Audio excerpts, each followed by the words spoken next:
Hey guys, Acer here, and in this video I'm going to be breaking down a formation out of the Kansas City Chiefs playbook. The formation I chose was the gun Trey open formation. I think the Chiefs have a lot of good formations in their playbook, so it was a very tough decision, but I really like the passing game out of this formation. They have some really unique routes that I think are very, very good, and I haven't really seen anybody running this playbook. And speaking of that, I think this playbook is very good. I would compare it to like a lesser Denver playbook. Obviously, Denver's like the most popular playbook this year. Like, all year long, it's been the most popular. But the Chiefs actually have a lot of formations that Denver also has. They have a lot of the same pistol formations, like pistol ace, pistol trips. They don't have the bunch tight end, but everybody runs the bunch tight end, and you don't want to be one of those people, so you don't need the bunch tight end. But yeah, so the pistol ace and trips are really good, and then they have some really nice shotgun formations, and their under center is pretty solid. So just go ahead and jump into the Trey open. Alignment wise, go ahead and point this out before I start breaking down the plays. You want your biggest receiver on the left, so that I have Dwayne Bowe over there. You want your fastest receiver far to the right, so I have Donnie Avery over there. And then you can pretty much fill in your other two best receivers in the inside slot. In the slot, I have Derrick Rogers and Travis Kelce for the Chiefs. So the first play that I want to break down is the X play here, fake wide receiver screen. And this is the play that initially caught my eye. That Kelce route, it's like a C route going to the middle of the field. And what that'll do is pretty much if it's man-to-man, he will beat man-to-man literally every time. And it's also a very, very good route against zone since you can read it in two different windows. Obviously, if he cuts up field on his first cut and he's open, you can go ahead and throw that. And then you have the second window of when he cuts over the middle of the field and he's crossing through the zones, you can try to hit him at any point in time. Now, the adjustments I like to make on this play, I like to put Rodgers on an in route.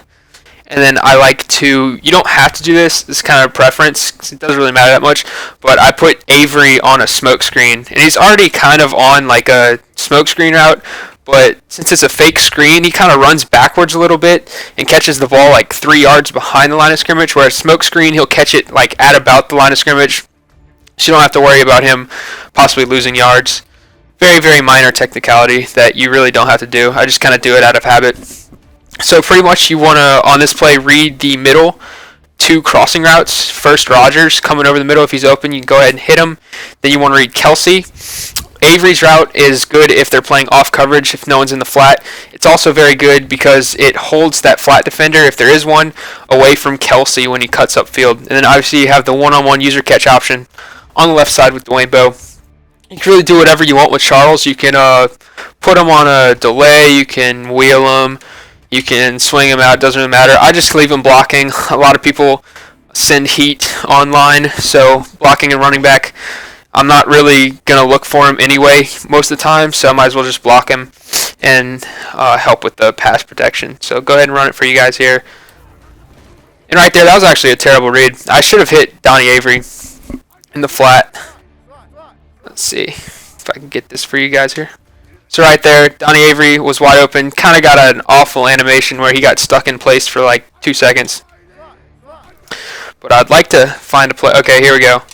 That was the Kelce route. That was against man-to-man. And that's kind of what I wanted to show you guys. I'll go ahead and jump into instant replay just to show you guys this route. But obviously his man was coming over from all the way across the field. So he actually had good inside positioning. But that cut, whenever he makes that cut, you can always just pass lead it to the left and click on and go make a play. You don't even have to click on. And then obviously you have Derrick Rogers underneath. You could go ahead and pass lead that to the left and hit that. You have the one-on-one with Bowe on the left side in the top left corner, if you guys can see that. And then you also have Avery in the flat out there, who's got about 8 yards of cushion off his man. If you want to take that chance, throw it to him, maybe break a tackle, get a huge gain. Just a really good play that has a lot of different route windows that you can throw the ball that your opponent has to worry about. He can't just like key on one specific spot of the field since the routes are crossing the entire field. And you're really stretching the entire field with the right flat. You've got right seam with Kelsey, you've got underneath with Rogers, you've got the deep middle with Kelsey, and then you've got the deep left with Bo. So just something that keeps your opponent off guard, and something that you really have to beat yourself and make a bad read to be able to get stopped. The next play that ties directly into that play, I'll go ahead and jump into that one, is the wide receiver screen out of this formation. And I really like this wide receiver screen because the right tackle pulls and blocks for you. There's a lot of screens this year that none of the linemen block, only the receivers block. I don't really like those. So I think it's always very good when you have a lineman pulling out the block for you. I think it really makes the screens a lot better. In this case, the way the defense is kind of lined up in almost kind of press coverage. They're not off, but they're not pressed. Probably wouldn't run the screen. If you do want to run the screen in this case, what I would recommend is putting Charles on a swing to the right and then fading Avery. And so you have a makeshift kind of halfback screen to the right there. And just kind of try to get upfield, follow your blockers, and see what happens, especially when you have someone as dynamic as Charles. That's the way I would run it if they're running press coverage. In this case, obviously the corner's about 10 yards off, so you can go ahead and run it as is. You should have decent success right there. We get good blocks, get upfield, and we take it all the way to the house. And that's like the ideal screenplay right there. That's about as perfect as it can be run. So just remember that, kind of a rule of thumb that I like to do. If I want to run a screen off coverage, such as this in this case, you run it normal. If it's on coverage, you make it into a makeshift halfback slip screen to the right. So right here, I'll go ahead and show you guys again. Right there, we got some beautiful pancake blocks, and we were able to take it all the way to the house. This screen is really effective. All right, here again, off coverage. Go ahead, try to get upfield. Sometimes you'll get a weird animation. You just kind of have to hold up on the stick and try to get that quick accelerating boost upfield. Right here against goal line. You're never going to see goal line, but yeah, that could have gone for a touchdown. While I'm here, I'll go ahead and go over the quick audibles.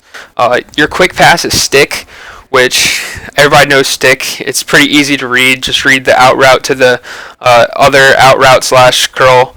And then on the left side, you have slant flat. One thing I want to note is this Charles route. I really like that Jamal Charles flat route. It gets to the flat really quickly, and a lot of times you can beat your defender out there and try to turn upfield and make somebody miss.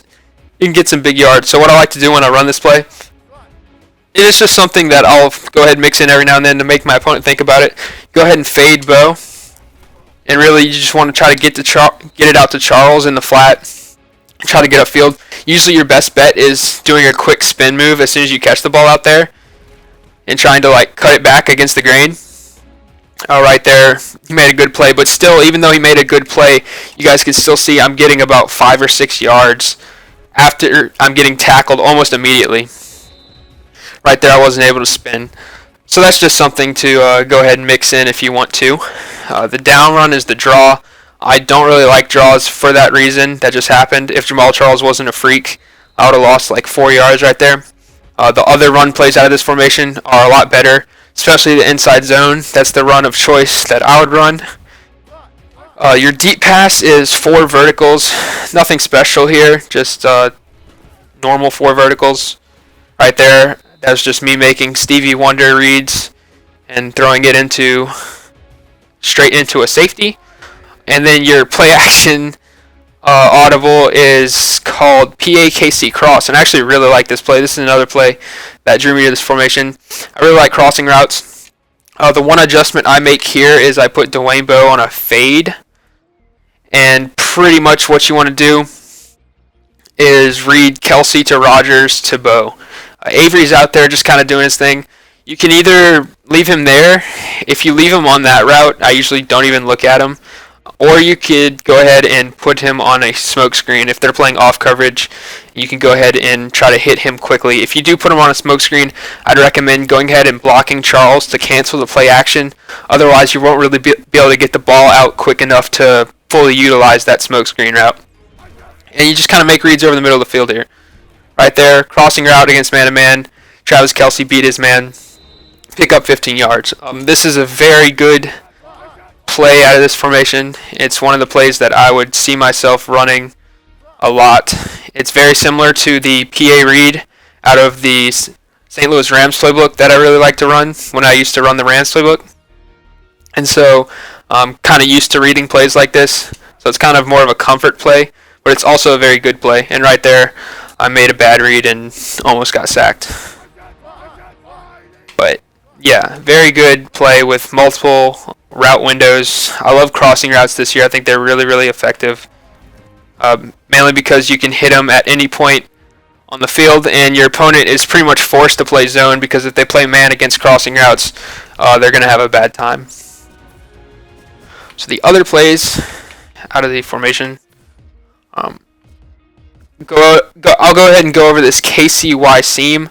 This is kind of a niche play. It's not something I would call often, but it is something that you can have in your arsenal for certain situations. Pretty much that Charles route. You want to call this play when you need a quick pass, 3rd and short, 4th and short, or if you notice your opponent's hasn't been having a zone in that area where Charles cuts up the field, you can also call this play. It's a very good quick pass for that reason, for him cutting up the field so quickly. And then also it's good because even if the quick pass is taken away, you have other reads. Charles' route keeps going. You have Kelsey in the seam.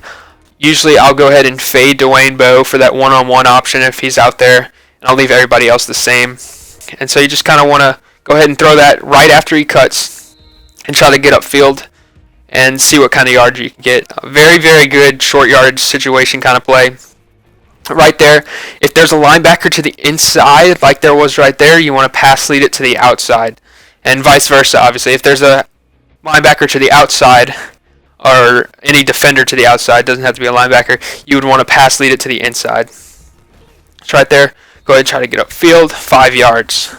Very, very consistent, and very, very tough to stop if your opponent does not know it's coming. So do not overrun this. I would recommend saving it for a very crucial play later on in the game. Also, something you can do if you think your opponent's going to have somebody in that area, something that I like to do is I'll motion this guy over and put him on a slant to kind of draw that defender away from Charles. And right there it was man-to-man. And that's the other thing you have to be wary of. Man-to-man, a lot of times against this play, they will jump the route. This play works best against zone. Pretty much online, you won't see many people running man-to-man because it's not very good this year. But in the case that they do, just be careful about throwing that Charles route. You probably have to look elsewhere. You might have to look for the one-on-one with Bowe. Or you might want to keep Bowe on that curl route if you suspect man-to-man so that you have another option. Right there, it wasn't even man-to-man, but the curl was still open. So there's only a couple more plays out of this formation that I would like to go over. It has a lot of really solid plays. The only thing that I wish is that the running game was a little bit stronger, but can't have everything. The strong flood, the Y play, that circle route out the backfield for the running back is very similar to the route I just showed you guys, the KCY seam. It's kind of cuts upfield even quicker, so if you don't like that play, the KCY seam play, go ahead and try out the strong flood. The C route's very similar in how you quick pass it as soon as he cuts and just try to get upfield and get some yards. A Y corner is another play that is very good. I usually just fade Bowe and leave everybody else on the same. And this is a good short yardage play. I'll look to read Rogers and then Avery, and then you have Kelsey on the corner, and then you have the one-on-one with Bowe on the other side if he's open. But really right there, Rogers dropped the ball. Really, you're just looking, every time I run this play, I'm looking to hit one of the underneath routes. Right there, man-to-man, I thought I could fit in the corner out, but Jason Verrey was a little bit too quick. Plus, I threw it a little bit late. So just be careful about throwing corner routes late. Right there, I actually threw that too early. I'm making bad reads. Let's see. I can calm down here. Okay, there we go. Just try to get upfield. It's just a very good short yardage kind of play. You don't have to run it in short yardage situations. It's a great 1st and 10 play just to kind of set the tone. Make a read, like maybe if you come out in the game, you're kind of nervous or whatever, and you just want to kind of complete a short, quick pass to kind of get in the flow. It's a great play to call, just to try to hit one of the underneath routes, get upfield, get something going, put yourself in a second and manageable situation. 9 times out of 10, you're going to end up hitting that first in route, in my experience, which in this case would be Derrick Rogers. Very often, he's the one that's open right there. Alex Smith made an awful throw. If for whatever reason he's not open, usually Avery's open coming behind him, and then you have Kelsey on the corner, and then Bo on the fade with the one-on-one as the last resort. Be sure not to tunnel on the one-on-ones. I used to have a terrible problem of doing that where I'd be so thirsty to face throw and user catch. I would just like stare down the fade route, and I would not make any reads at all, and I would just throw it no matter what. That was a really bad habit I got into, and I still suffer from it sometimes. Sometimes I just want to user catch, and so I'll just stare at the fade and not make any reads, and that's usually when I start playing awfully. So be sure not to be like me and fall into that bad habit. And then the last play that I want to go over is the inside zone, and it's a very self-explanatory play. Obviously, the run audible is the draw, and if this formation had a counter, I think it would be not a lot better, but it would be better because you don't really have a way to attack the left side of the field with the running game. All the runs, they have the inside zone, the base, and the draw. Really attack the middle of the right, so they don't have to respect that left side counter. So it can be kind of tough running the ball out of this formation if your opponent really stacks the middle and the right side, if they catch on to the fact that you're not running a counter. So just something to keep in mind. But the inside zone is a very, very good run play. One of my favorite run plays in the game out of any shotgun formation, just because it's very effective. It gets really good blocking. You're able to pick pretty much whatever hole you want to go into. I don't know why I spun right there. It's just very quick hitting. You get nice one-on-one blocks, and it just feels like you have a lot of control over what hole you run through and what you want to do with the ball, like before you hit the line of scrimmage. A lot of run plays this year, I find they kind of force you into a hole or where they want you to run, and that can kind of hinder the effectiveness of a lot of run plays. But in this case, I think the inside zone's very, very good at allowing you to choose which way you want to go with the ball and what kind of moves you want to make to get to the hole. Right there, I probably should have cut it to the outside. But yeah, definitely if you're running a custom or if you set your own audibles, definitely put this as the run audible. It's so much more effective than the draw in my opinion. The draw is like a mix-up play at best, whereas the inside zone in my opinion can be a base play. You can just come out and be like, I'm going to establish this inside zone. I'm going to make my opponent respect this inside zone. And then once your opponent starts stacking the box, moving players around, trying to take away the inside zone, that's when you can branch off into the other plays in this formation, which you have a lot of good passing complements to punish them for stacking the box. So that's it for this formation, guys. That was probably about 7 or 8 plays. I wasn't really counting. But it's really cool formation. You guys should definitely check it out. If you're on the Chiefs playbook and you're not using this formation, it's definitely something you should also check out. Hope you guys enjoyed. My next video, or the next tip video, will be on the Miami Dolphins playbook. I'm not sure if that'll be the next video I put out. I might put out a ranked gameplay or another MUT gameplay video. We will see, but definitely look forward to the next video. Look forward to the Miami Dolphins playbook. And until next time, guys, have a great day.